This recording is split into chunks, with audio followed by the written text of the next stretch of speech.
Michael Carter came home early on Christmas Day. He did not tell anyone, not his wife, not his staff, not his brother. He wanted one quiet hour before his phone started ringing again. 1 hour where he could sit in his own house and feel like a normal man. He left his office with his coat still on and drove straight home. The city was busy. Cars filled the roads. Christmas lights were everywhere. People laughed outside stores. Families carried bags and talked loud. Michael watched them through his car window and thought how simple life looked for them. When he reached the gate of his mansion, it opened right away. The yard lights were on. The house looked warm and bright. The Christmas tree lights glowed through the windows. Everything looked fine. But the moment Michael stepped inside, his body felt wrong. The house was too quiet. There was no music playing, no voices, no smell of food. Christmas Day should not feel like this. It felt empty, like the house was waiting for something bad to happen. Michael shut the door behind him. His coat was still on. He took 2 steps forward. Suddenly, someone rushed at him. A hand covered his mouth hard. Another hand grabbed his arm and pulled him backward. The gift bag slipped from his hand and hit the floor. Michael tried to shout, but no sound came out. His breath stopped in his chest. His body hit the wall as he was dragged into the dark. "Please," a woman whispered. Her voice shook. "Please, sir, stay quiet." Michael knew the voice. It was Denise Walker, his maid. She pulled him into a small storage closet near the kitchen and closed the door almost all the way. She left a small opening, just enough to see outside. Denise pressed one finger against his lips. Her hand shook, but her grip was strong. Michael could hear his own breathing. Loud. Too loud. His chest hurt as he tried to slow it down. Footsteps moved across the marble floor outside. Slow footsteps, calm footsteps. The steps of people who were not afraid. Denise leaned close to his ear. "If they hear you," she whispered, "you will not leave this house." Michael looked through the small crack in the door. He saw the living room. The Christmas tree stood tall, full of lights. Gifts were placed neatly underneath. Everything looked perfect, clean, happy.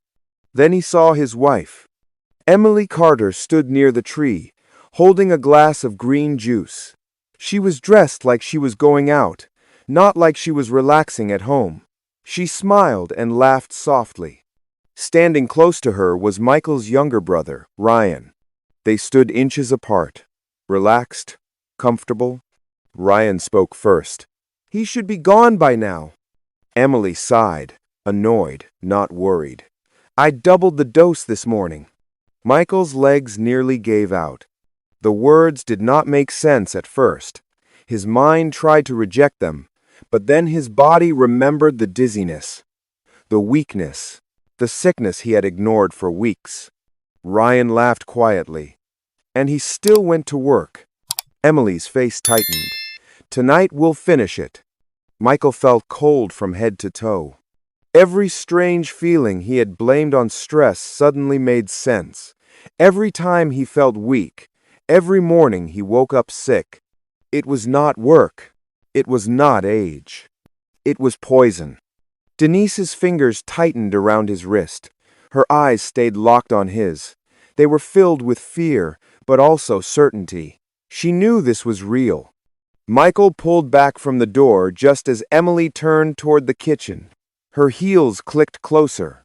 A drawer opened. A spoon touched glass. Liquid stirred. Denise leaned close again.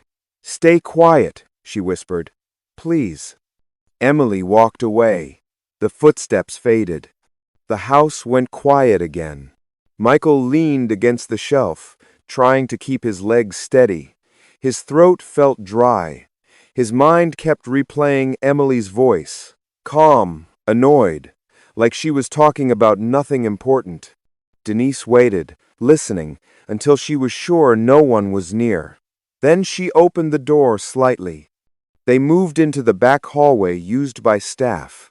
Michael finally whispered, "Why are you doing this?" Denise did not stop walking. "Because they are killing you," she said. "And because I saw it."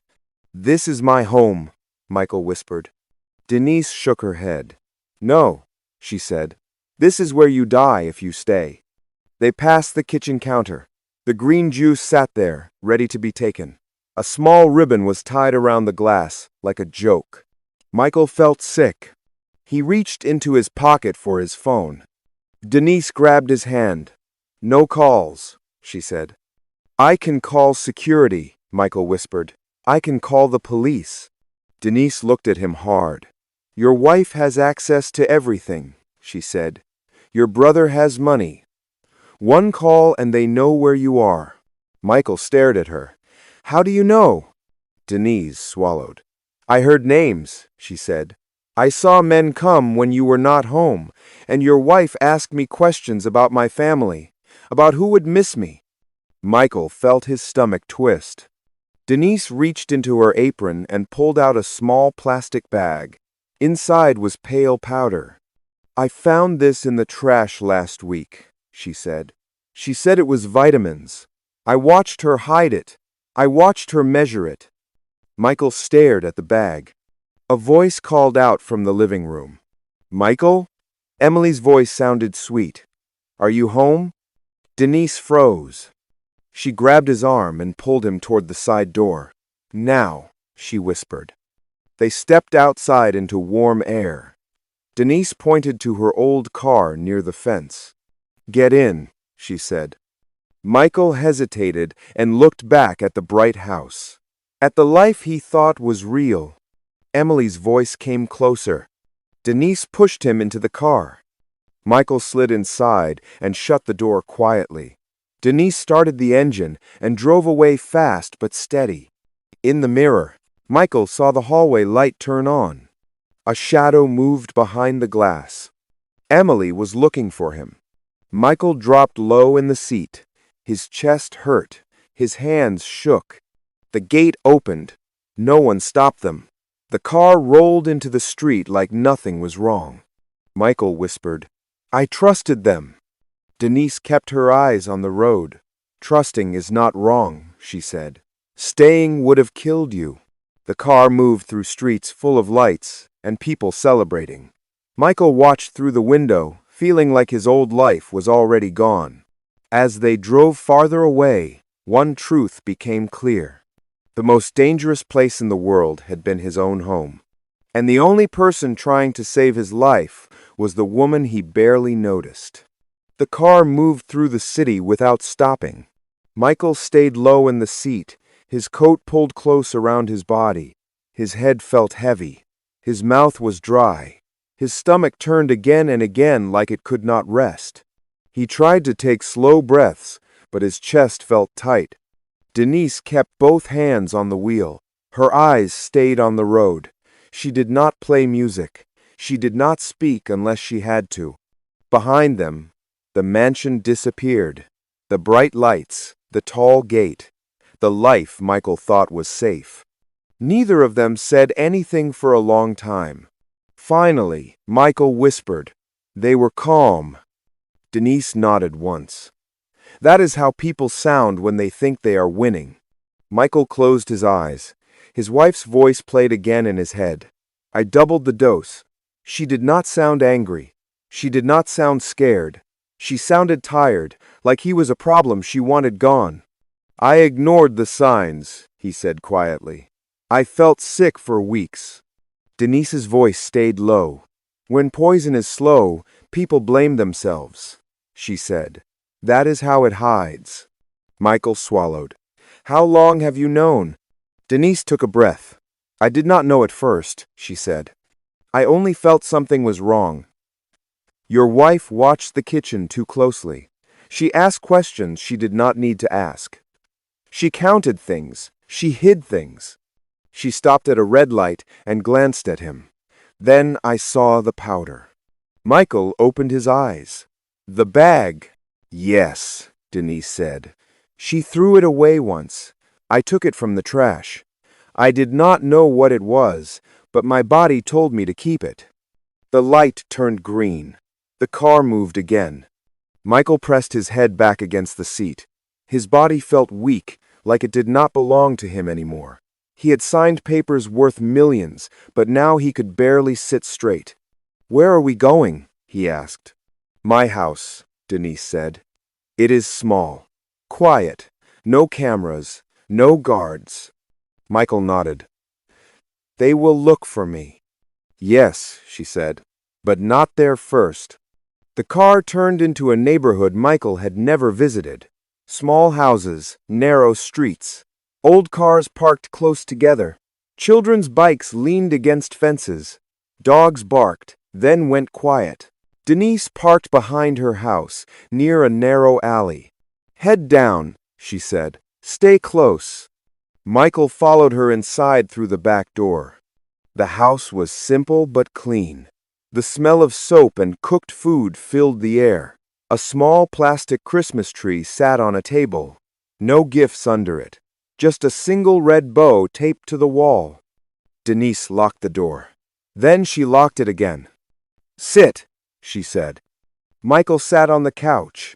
The moment he did, his body gave up. Heat rushed through him. Sweat soaked his shirt. The room tilted. "I'm fine," he said, but his voice sounded far away. Denise touched his forehead and pulled her hand back. "You are not fine," she said. "You are burning." She brought a bowl of water and a cloth. She wiped his face and neck. Her movements were fast but careful. Michael watched her hands. Those same hands had cleaned his house every day. He had barely looked at them before. "Why are you helping me?" he whispered. Denise did not stop. "Because I saw what they were doing," she said, "and because I know what it feels like to be ignored." She paused, then spoke again. "My brother died years ago. Bad medicine. People said it was an accident. It was not. Someone chose money over care." Michael felt shame rise in his chest. A knock hit the front door. Both of them froze. Denise lifted one finger for silence. She moved to the curtain and lifted a corner. A car sat across the street with its engine running. "I don't know who that is," she whispered. The knock came again, harder. A woman's voice followed. "Denise? You inside? I saw a strange car." Denise took a breath and walked to the door. She opened it just a little. The chain stayed on. A neighbor stood there holding a plate of food. Her smile looked friendly, but her eyes moved too much. "I was worried," the woman said. "You came home late." Denise nodded. "Long day." The woman leaned forward, trying to see inside. "That car across the street is not normal," she said. Denise shifted her body to block the view.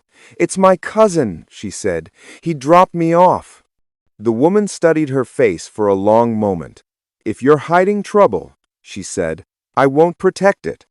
"I understand," Denise said calmly. "Merry Christmas." The woman walked away. Denise shut the door and locked it. For 1 second, her shoulders shook. Then she stood straight again. Michael whispered. "She said tonight would finish it." Denise looked at him. "Then we do not wait." A car door closed outside. Denise looked through the curtain again. A man stood near the sidewalk, his head low under a cap. Michael tried to stand. The room spun. "Stay," Denise said, pressing his shoulder. The man walked up to the house. The door handle turned slowly. A voice came through the door. "Denise." Michael's chest went cold. "That's Officer Reed," he whispered. Denise's face went hard. "I know." The voice spoke again. "Open the door. I'm here to help." Denise whispered, "If he was here to help, he wouldn't come alone." Officer Reed knocked again. "Michael," he called. "Your wife is worried. She wants to take you to the hospital." Michael understood then. Emily was already building a story. Denise pointed to the back door. "Move," she whispered. They slipped out into the alley. Denise pulled him forward, stopping only to listen. They reached a small building with a bright cross in the window. A sign read, New Hope Church. Denise knocked 3 times. An older man opened the door. His eyes moved from Denise to Michael. "Please," Denise said, her voice breaking. "We need help." The man stepped aside. "Come in, quick." They entered. The church was quiet and warm. Michael sat down, breathing hard. The man locked the door. "Tell me," he said. Michael lifted his head. "They are trying to kill me," he said. "My wife and my brother." The man looked at Denise. "And you pulled him out?" She nodded. "I heard them. I kept proof." The man nodded slowly. "Then we move careful," he said. "No noise. No panic." Michael looked at Denise. For the first time, he understood something clearly. His money did not save him. His name did not save him. She did. And whatever came next would decide who lived and who did not. The church felt quiet, but the danger did not feel far. Michael sat on a wooden chair near the back room. His coat was still on. His body felt weak, but his mind would not rest. Every sound outside made him tense. Every shadow felt close.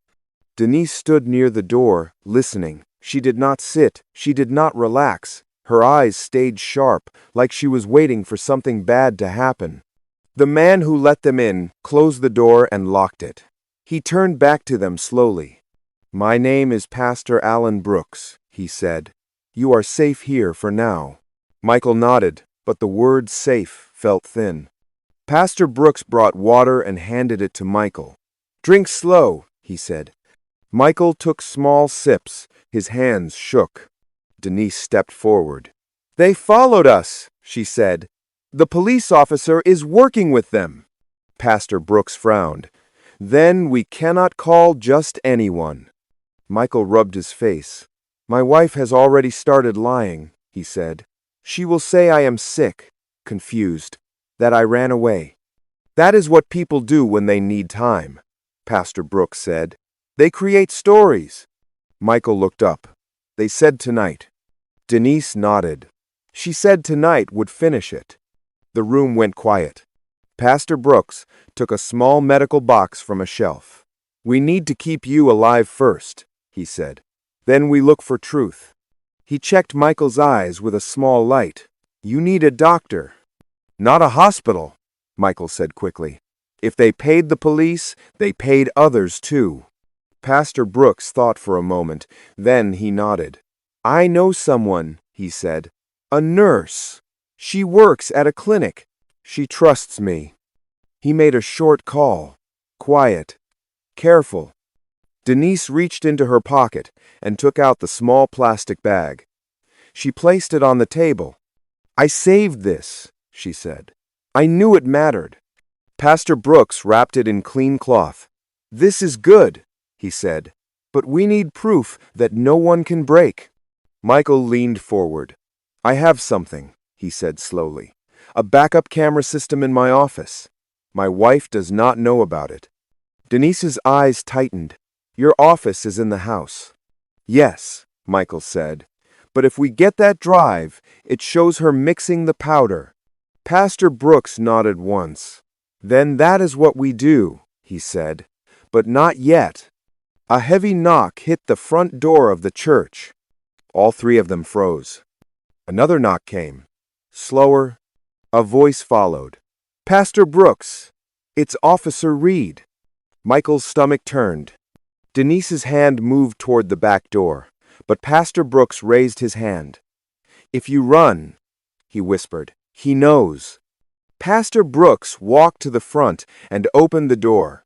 "Officer," he said calmly, "Merry Christmas." Officer Reed smiled, but his eyes were cold. "I need to look inside," he said. "Why?" Pastor Brooks asked. "A call came in," Reed said. "A missing husband." "This is a church," Pastor Brooks said. "Do you have a warrant?" Reed's smile faded. "Don't make this hard," he said. "His wife is scared." Pastor Brooks did not move. "Fear is not a warrant," he said. The two men stared at each other. Finally, Reed stepped back. "This isn't over," he said. Pastor Brooks closed the door and locked it. "He's fishing," Denise said. "They know you're alive." Michael felt his chest tighten. "Then they will move faster." A soft knock came at the side door. Denise checked through the window. A woman in blue clothes stood there with a bag. "The nurse," Denise whispered. The woman entered. Her name was Lisa Morgan. Her hands were steady. Her voice was calm. She checked Michael's pulse, his temperature, his breathing. "You were poisoned," she said. "Not once. Over time." Michael swallowed. "Can you prove it?" "Yes," she said, "with blood tests. And that powder." She took a small sample from his finger and sealed a bit of the powder in a vial. "I'll test these," she said. 2 hours. When she left, Denise finally sat down. Michael looked at her. "You risked everything for me," he said. Denise looked at the floor. "I did what was right," she said. Pastor Brooks opened a notebook. "We list what we need," he said. "Proof, safety, a plan." Michael spoke quietly. "If we wait, they finish their story." Pastor Brooks nodded. "Then we move tonight." The phone rang. Pastor Brooks put it on speaker. "It's poison," Nurse Lisa said. "A double dose could stop his heart." Denise covered her mouth. Michael closed his eyes. They meant it. Pastor Brooks looked at them. "Then we get the drive now," he said. They used the church van. No cameras. No tracking. Michael pulled on a jacket and a cap. He looked in a dusty mirror. He looked smaller, ordinary. That scared him. The van stopped a block from the mansion. Lights still glowed. Music played softly inside. Denise guided him through the service path. Inside, voices carried. Emily's voice. "He always comes down for dinner." Ryan answered. "Or he's already down." Michael felt sick. They reached his office. Michael opened the safe behind the picture frame with shaking hands. He pulled out the drive and pressed it into Denise's hand. Footsteps sounded outside. Ryan entered the office. Emily followed, holding green juice. "The police went to the church," Ryan said. "Then he's alive," Emily replied. "We finish it at the charity dinner." Denise pulled Michael behind the curtain. They waited. When the room went quiet, they left. Back in the van, Michael knew one thing. The lie was about to break. The church van moved slowly through the city. Michael sat in the back seat with his head down. The cap covered most of his face. His body still felt weak, but his mind was sharp now. Fear had turned into focus. He knew one mistake could end everything. Denise sat beside him. She did not speak. Her hands rested in her lap, steady. Pastor Brooks drove with both eyes on the road. No one followed them. When they reached the church, the van stopped behind the building. They went inside through the back door. The air felt warm and quiet again, but the danger was still close. Pastor Brooks locked the door. Denise pulled the drive from her pocket and placed it on the table. "This is it," she said. Nurse Lisa arrived a few minutes later with a small laptop. Her face was serious. "I ran the tests," she said. "The poison in his blood matches the powder." Michael closed his eyes. The truth hurt, but it also freed him. Lisa plugged in the drive. A video filled the screen. Emily stood in the kitchen, calm, smiling. She poured powder into a glass of green juice. Ryan stood beside her. He watched. He said nothing. The room went silent. "That's enough," Lisa said. "No one can deny this." Pastor Brooks made one call. Not to local police, to federal agents. They arrived fast and quiet. An agent watched the video twice. Her face did not change. "This is attempted murder," she said. "We'll handle it." Michael looked at Denise. "Protect her," he said. The agent nodded. "She's a witness." The charity dinner was already starting downtown. The ballroom was full. Lights were bright. Music played. Emily stood on stage, smiling, talking about kindness and family. Michael stood behind the curtain. His legs shook once. Denise touched his arm. "Stay with me," she said. Michael stepped forward. The room went quiet. Emily's smile froze. Ryan stepped back. Emily walked toward him, hands open. "Michael," she said, "where have you been?" Michael spoke calm and clear. "You were not scared," he said. "You were angry that I lived." The agent stepped forward. "Emily Carter, you are under arrest." Handcuffs clicked. Ryan tried to move away. Another agent stopped him. Phones lifted. Cameras recorded. Michael turned to the crowd. "They poisoned me," he said. "She planned it. He helped." Denise stood beside him. "She saved my life," Michael said. "I ignored her. That ends now," Emily screamed. Ryan shouted. They were led away. Outside, the night felt different. Michael did not return to the mansion. He left with Denise in the church van. "Come with me," he said. "Not to work, to live." Denise looked at him. Then she nodded. The van drove away.